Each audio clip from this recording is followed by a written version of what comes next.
একটি আপডেট নিয়ে হাজির হলাম।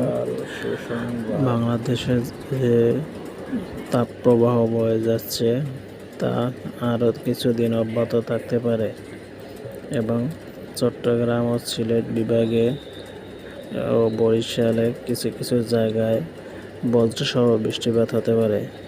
আগামী কয়েকদিনে কালবৈশাখী ঝড়ও হতে পারে।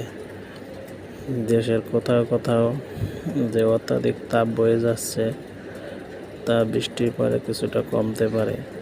দিনে ও রাতের তাপমাত্রা প্রায় অপরিবর্তিত থাকতে পারে। দেশের আজকে সর্বোচ্চ তাপমাত্রা 40°C এবং সর্বনিম্ন তাপমাত্রা 28°C। আবহাওয়ার নিত্য নতুন আপডেট পেতে চ্যানেলটি অবশ্যই সাবস্ক্রাইব করুন, বেল বাটনটি অন করুন।